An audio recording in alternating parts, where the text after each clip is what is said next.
What's up, YouTube? This is Chris. Happy St. Patty's Day. I'm doing some maintenance on my diesel truck, my 7.3.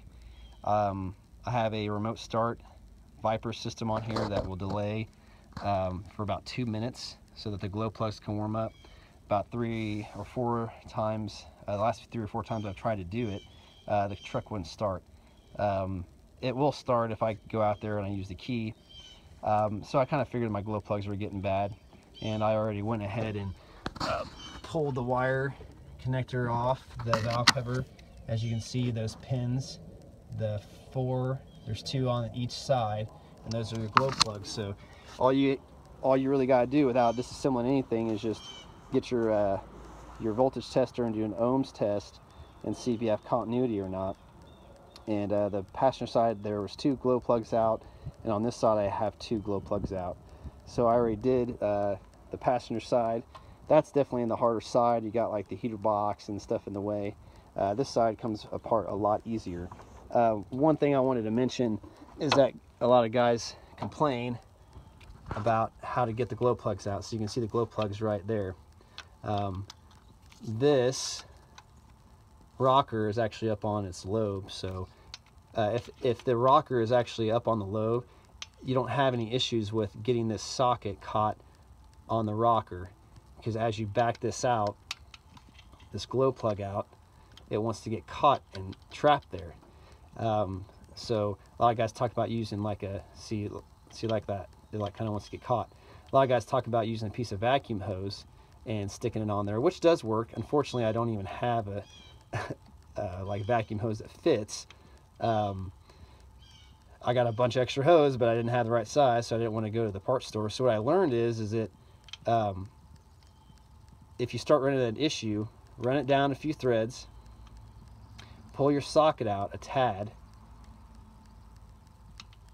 just a little bit, and get it off. Kick it off to the side, just a tad, like you're still catching that nut, but you're not straight on with it. And as you do that, you can run, okay, now it's free. Pull it out, grab your needle nose,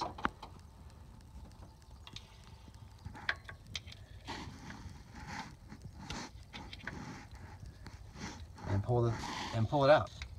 It's not really very difficult. I mean, a lot of guys talk about tips and tricks and stuff, and it, you know, I mean, not that that doesn't work, but it's not really necessary.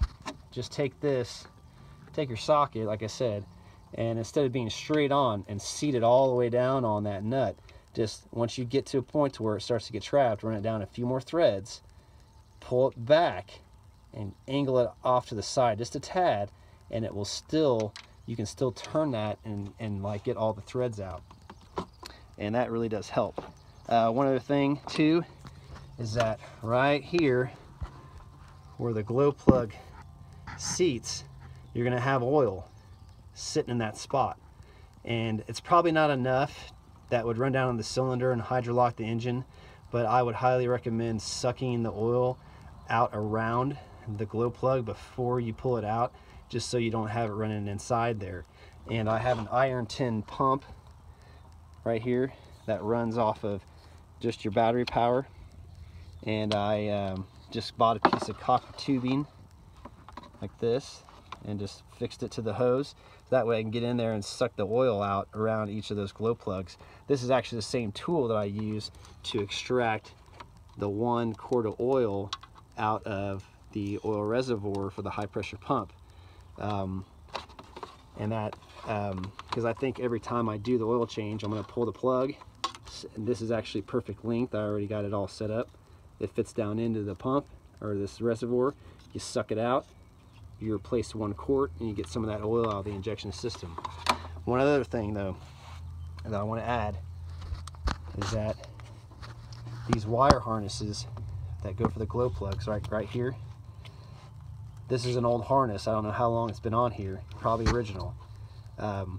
There is a wire, a zip tie that zip ties it to the injector lines, like wire lines right there. And anytime you pull these off, they're going to be brittle, and every time on cylinders 2, 4, and 6, all of them broke.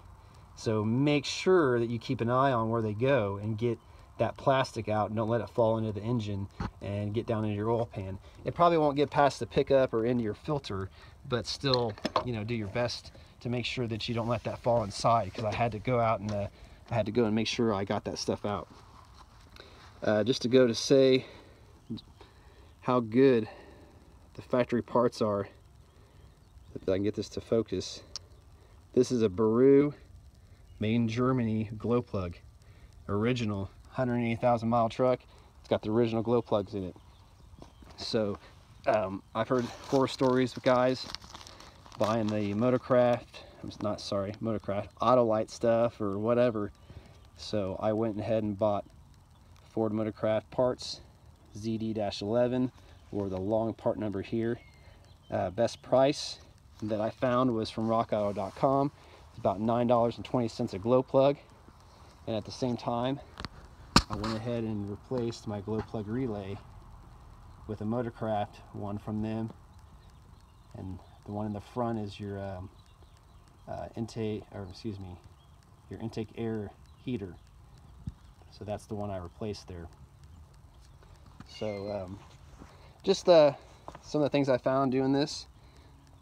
The little hose trick that they use to put on top of the glow plug does work, but if you don't have that, it's not the end of the world, you know. Just use your socket, kick it off at an angle a tad, and pull it right out.